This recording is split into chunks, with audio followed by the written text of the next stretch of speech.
Tehát a bal első ló jobb hátsó lábán a patkó, mintha meglazult volna. Sehol semmi. A kocsis gyorsan megállította a lovakat, ezzel együtt megállt a kocsi is.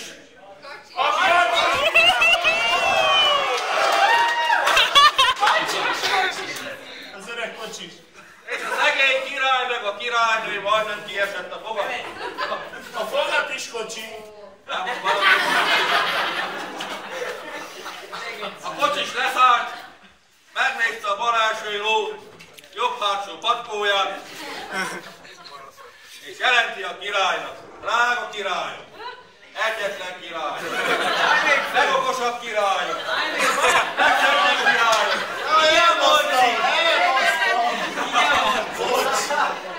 Bocs, tényleg. Jelentem neked, hogy a bal első ló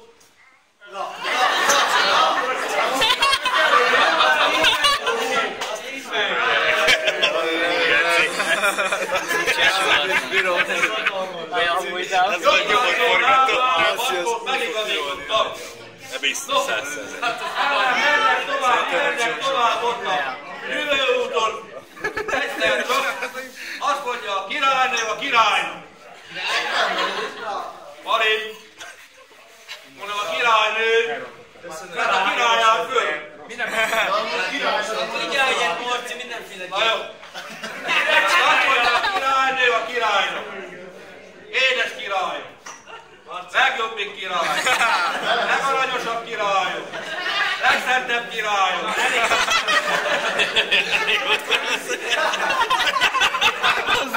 Légy szíves, szóljál a kocsisnak, hogy csapjon végig a lovak között, mert egyébként a kocsis, mondom, a Kocsis Viktor koncertjére nem Mi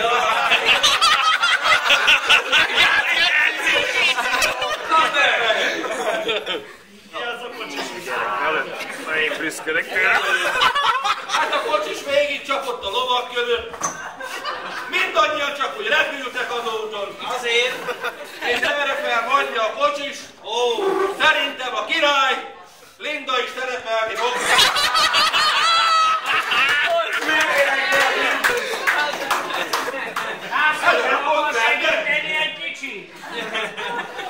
Igen ám, de menet közben elkezdett esni az eső. Megint szól a kocsisnak a királynőn keresztül, hogy édes királynő, legjobbik királynő, légy szíves, szóljál a kocsisnak, hogy állítsa meg a kocsit. A kocsit. Fönt van, föláll. Ez necces. Elfogadjuk. És vele együtt a lovakat. Így. Mert...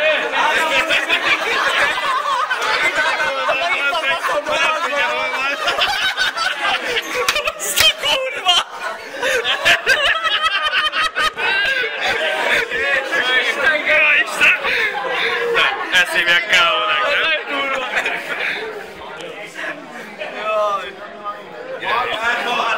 Hát ha így esik az eső, mindannyian elállunk.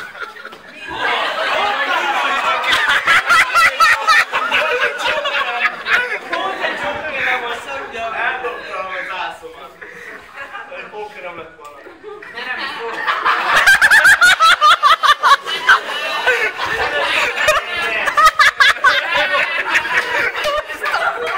A kocsis gyorsan megfordította a kocsit, a lovakkal együtt elindultak visszafelé, és a király mondja a kocsisnak, hogy drága kocsisok, legügyesebb kocsisok, legjobb kocsisok, legjobb kocsisok, aztán a lovak közöreget.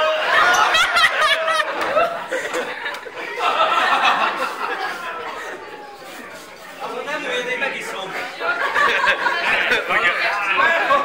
Hát, ha így esik az eső, mindannyian elállunk.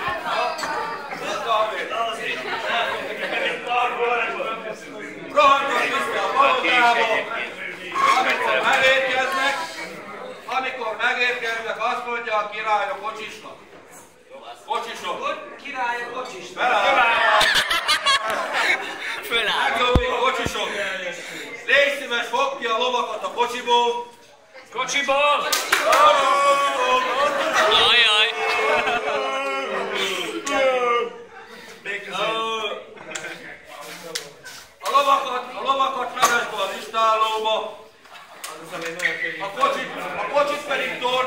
színbe, és utána jelensd, amikor végrehajtottad. Végrehajtottam.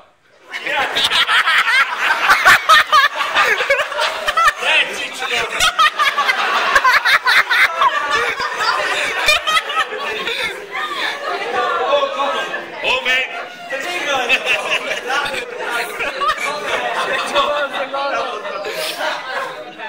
A kocsis, mivel kötelezettség tudata volt neki, a lovakat bevitte a színbe, a kocsit betolta a listálóba, Nippoliba kellett volna, ha mindegy, és jelenti a királynak, édes királyom, drága jó királyom, legszentebb királyom, legügyesebb királyom, próbálj már nem Elhúzod meg, hogy én már megszavazom a gyáncot. jelentem neked, hogy a lovak bent vannak a listálóba, a kocsik pedig betoltak a színbe.